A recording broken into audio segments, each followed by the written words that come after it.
ಸಾರ್ವಜನಿಕರು ಹಾಗೂ ವಿದ್ಯಾರ್ಥಿಗಳು ಜಾತಿ ಮತ್ತು ಆದಾಯ ಪ್ರಮಾಣ ಪತ್ರಗಳನ್ನು ಪಡೆಯೋಕೆ ಪ್ರತಿನಿತ್ಯ ನಂಜನಗೂಡು ತಾಲೂಕಿನ ಕಂದಾಯ ಇಲಾಖೆಯ 5 ಹೋಬಳಿಗಳ ನಾಡ ಕಚೇರಿಗಳಿಗೆ ಅಲೆಯುವಂತಾಗಿದ್ದು ತೀವ್ರ ಹರಸಾಹಸ ಪಡುವ ಸ್ಥಿತಿ ನಿರ್ಮಾಣವಾಗಿದೆ.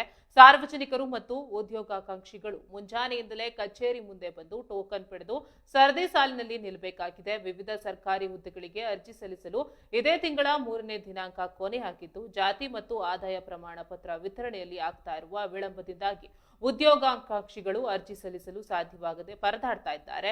ಇತ್ತೀಚಿನ ಒಳ ಮೀಸಲಾತಿ ಜಾರಿ ಹಿನ್ನೆಲೆಯಲ್ಲಿ ದಲಿತ ಸಮುದಾಯದ ವಿದ್ಯಾರ್ಥಿಗಳು ತಮ್ಮ ಮೂಲ ಜಾತಿಯ ಪ್ರಮಾಣ ಪತ್ರ ಪಡೆದುಕೊಳ್ಳಬೇಕಾಗಿದೆ. ಆದರೆ ಈ ಹಿಂದೆ ನೀಡಲಾದ ಜಾತಿ ಪ್ರಮಾಣ ಪತ್ರಗಳ ತಿದ್ದುಪಡಿ ಪ್ರಕ್ರಿಯೆ ಅತ್ಯಂತ ವಿಳಂಬವಾಗಿ ನಡೀತಾ ಇರೋದ್ರಿಂದ ವಿದ್ಯಾರ್ಥಿಗಳಿಗೆ ನೇರವಾಗಿ ತೊಂದರೆಯಾಗ್ತಾ ಇದೆ.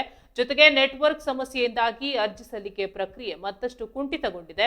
ವೃದ್ಧಾಪ್ಯ ವೇತನದಾರರ ಪರದಾಟ ಮತ್ತೊಂದೆಡೆ ವೃದ್ಧಾಪ್ಯ ವೇತನ ಪಡೆಯಲು ಹಿರಿಯ ನಾಗರಿಕರು ಆದಾಯ ಪ್ರಮಾಣ ಪತ್ರ ಅವಶ್ಯಕತೆ ಇದ್ದು ವಯೋವೃದ್ಧರು ಸಹ ದಿನನಿತ್ಯ ನಾಡ ಕಚೇರಿಗೆ ಬಂದು ಪರದಾಡುವಂತಾಗಿದೆ. ಸಾರ್ವಜನಿಕರು ತಮ್ಮ ದಿನಗೂಲಿ ಕೆಲಸ ಕಾರ್ಯಗಳನ್ನು ಬಿಟ್ಟು ಕಚೇರಿ ಮುಂದೆ ನಿಲ್ಲುವ ಪರಿಸ್ಥಿತಿ ಬಂದೊದಗಿದೆ.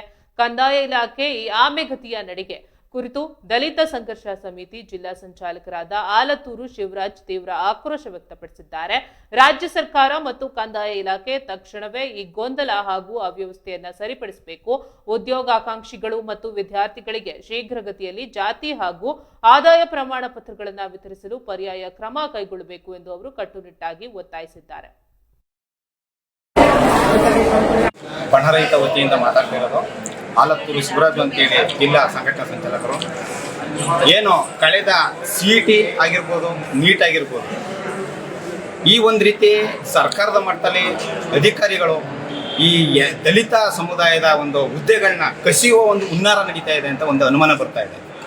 ಉದ್ದೇಶ ಇಷ್ಟೇ ನೋಡಿ, ಈ ಸಂಧಿ ಒಳಗಡೆ ಏನು ಈಗ ವಾಸ್ತವ ಸ್ಥಿತಿಯಲ್ಲಿ ಆಳುವ ಸರ್ಕಾರಗಳಿದೆ, ಈ ಸಂಧಿ ಒಳಗಡೆ ಏನು ನಡೀತಾ ಇದೆ ಗುಪ್ತವಾಗಿ ಅಂತಂದರೆ, ಕ್ಯಾಶ್ ಟು ಇನ್ಕಮ್ಗಳನ್ನ ಆದಾಯ ಪ್ರಮಾಣ ಪತ್ರ ಮತ್ತು ಜಾತಿ ಪ್ರಮಾಣ ಪತ್ರಗಳನ್ನ ದಲಿತ ಸಮುದಾಯಗಳಿಗೆ ಏನು ನೀಟು ಮತ್ತು CET ಎಕ್ಸಾಮ್ಗಳು ಮತ್ತು ಸರ್ಕಾರಿ ಹುದ್ದೆಗಳಿಗೆ ಆನ್ಲೈನ್ ಅರ್ಜಿ ಅಂತೇಳಿ ಡೇಟ್ ಫಿಕ್ಸ್ ಆಗಿದೆ. 3ನೇ ತಾರೀಕು ಡೇಟ್ ಫಿಕ್ಸ್ ಆಗಿದೆ, ಲಾಸ್ಟ್ ಡೇಟು ಅಂತೇಳಿ ಅಂತಿಮ ದಿನಾಂಕ ಅಂತೇಳಿ 3ನೇ ದಿನಾಂಕ ಫಿಕ್ಸ್ ಮಾಡಿಬಿಟ್ಟು ಈಗ 14ನೇ ತಾರೀಕು ಈ ತಿಂಗಳು 7ನೇ ತಿಂಗಳು 14ನೇ ತಾರೀಕು ಗಂಟನೂ ಕೂಡ ಟೋಕನ್ ಇಶ್ಯೂ ಮಾಡಿಬಿಟ್ಟಿದ್ದಾರೆ. ಕ್ಯಾಸ್ಟಿಂಗ್ ಕಂಪನಿ ಒಂದೊಂದು ದಿನಕ್ಕೆ 60ರಿಂದ 70, 70ರಿಂದ 80 ಟೋಕನ್ ಇಶ್ಯೂ ಮಾಡಿ 14ನೇ ತಾರೀಕು ಗಂಟನೂ ಕೂಡ ಟೋಕನ್ ಕೊಟ್ಬಿಟ್ಟಿದ್ದಾರೆ.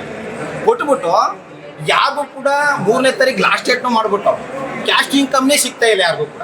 ಸರಿಯಾದ ರೀತಿ ಒಬ್ಬ ಉನ್ನತ ಮಟ್ಟದಲ್ಲಿ ಓದಿರೋಂಥ ಒಳ್ಳೆ ಶಿಕ್ಷಣ ಓದಿರೋಂಥ ಮಕ್ಕಳಿಗೆ ಆಗಲಿ ವಿದ್ಯಾರ್ಥಿಗಳಿಗೆ ಆಗಲಿ ಅರ್ಜಿ ಹಾಕೊಳ್ಳೋಕ್ಕೆ ಎಲಿಜಿಬಲೇ ಆಗ್ತಾ ಇಲ್ಲ.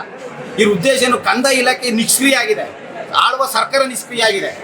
ಇದಕ್ಕೆ ಯಾರು ಉತ್ತರ ಕೊಡೋರು ಯಾರು ಇದಕ್ಕೆಲ್ಲ? ಇದ್ರ ಹುನ್ನಾರ ಏನಪ್ಪಾ ಅಂದರೆ ದಲಿತ ಸಮುದಾಯದ ವಿದ್ಯಾರ್ಥಿಗಳಿಗೆ ವಂಚನೆ ಸಿಗುತ್ತಿರುವಂಥ ಒಂದು ಹುನ್ನಾರ ನಡೀತಾ ಇದೆ ಸರ್ಕಾರದಲ್ಲಿ, ಅಧಿಕಾರಿ ವರ್ಗದಲ್ಲಿ ಅಂತ ನಮಗೆ ಕಾಡ್ತಾ ಇದೆ. ದಯಮಾಡಿ ಅಧಿಕಾರಿಗಳು ಇದರ ಹುದ್ದೆಗಳನ್ನ, ಸರ್ಕಾರಿ ಹುದ್ದೆಗಳನ್ನ ಮುಂದಿನ ಡೇಟ್ನ ಹಸ್ತಾಂತರ ಮಾಡಬೇಕು. ಕಾಲಾವಕಾಶ ಕೊಟ್ಟು ಮುಂದಕ್ಕೆ ಡೇಟ್ ಎಕ್ಸ್ಟೆಂಡ್ ಮಾಡಬೇಕು. ನಿಗದಿತ ದಿನಾಂಕನ ಫಿಕ್ಸ್ ಮಾಡ್ಬಿಟ್ಟು ಕ್ಯಾಶ್ ಇನ್ಕಮ್ಗಳನ್ನ ಕೊಡ್ದೇನೆ ಬೇಕು ಬಿಟ್ಟು ಟೋಕನ್ಗಳನ್ನ ಕೊಟ್ಬಿಟ್ಟು ಯಾರು ವಂಚನೆ ಮಾಡಕ್ಕೆ ಹಿಂಗೆ ಮಾಡ್ತಾ ಇದ್ದೀರಿ? ಯಾವ ಉದ್ದೇಶಕ್ಕೆ ಹಿಂಗೆಲ್ಲ ಮಾಡ್ತಾ ಇದ್ದೀರಿ? ಆಳುವ ಸರ್ಕಾರಗಳು ಏನು ಮಾಡ್ತಿದೆ, ಕಂದಾಯ ಇಲಾಖೆ ಏನು ಮಾಡ್ತಾ ಇದೆ? ಕಂದಾಯ ಇಲಾಖೆನೇ ನಿಷ್ಕ್ರಿಯ. ಒಂದು ದಿನಕ್ಕೆ ಪ್ರತಿ ಹೋಬಳಿ, ನಂಜನಗೂಡು ತಾಲೂಕು ಒಳಗಡೆ 5 ಹೋಬಳಿ ಇದೆ. 5 ಹೋಬಳಲ್ಲೂ ಕೂಡ ಈ ಜನ ಒಂಥರ ಜಾತ್ರೆ ರೀತಿ ನಿಂತಿದೆ. ಜನ ಒಬ್ಬರಿಗೂ ಕೆಲಸ ಕಾರ್ಯಗಳಾಗ್ತಾ ಇದೆ, ಒಬ್ಬರಿಗೂ ಏನೂ ಆಗ್ತಾ ಇಲ್ಲ.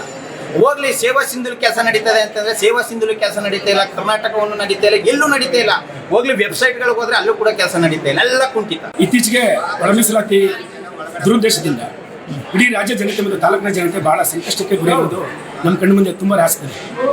ಇತ್ತೀಚೆಗೆ 3ನೇ ತಾರೀಕು ಶಿಕ್ಷಣ ಇಲಾಖೆ ಆಗಿರ್ಬೋದು ಮತ್ತು ಉಪನ್ಯಾಸ ಆಗಿರ್ಬೋದು, ಇವೆಲ್ಲವೂ ಕೂಡ ಭಾಳ ಲಾಸ್ಟ್ ಡೇಟ್ 3ನೇ ತಾರೀಕು ಆಗಿದ್ದರಿಂದ ಅವರಿಗೆ ಕ್ಯಾಶ್ ಇನ್ಕಮ್ ಮತ್ತು ಅದು ಇನ್ಕಮ್ ಸರ್ಟಿಫಿಕೇಟ್ ಸಿಗ್ತೇನೆ ಭಾಳ ಪರದಾಡುವಂಥ ಪರಿಸ್ಥಿತಿ ನಿರ್ಮಾಣ ಆಗಿದೆ. ಹಾಗಾಗಿ ತಾಲೂಕು ಆಡಳಿತ ಮತ್ತು ಕಂದಾಯ ಇಲಾಖೆ ಇದನ್ನು ಮನಗಣಿಸಿ ಸಪ್ರೇಟ್ ಬೂತ್ನ ತೆರೆದು ವಿದ್ಯಾರ್ಥಿಗಳಿಗೆ ಮತ್ತು ಉನ್ನತ ಶಿಕ್ಷಣ ಇಲಾಖೆಯವರಿಗೆ ಭಾಳ ಉಪಯೋಗ ಮಾಡಿಕೊಳ್ಬೇಕು ಅಂತ ನನ್ನ ಉದ್ದೇಶ.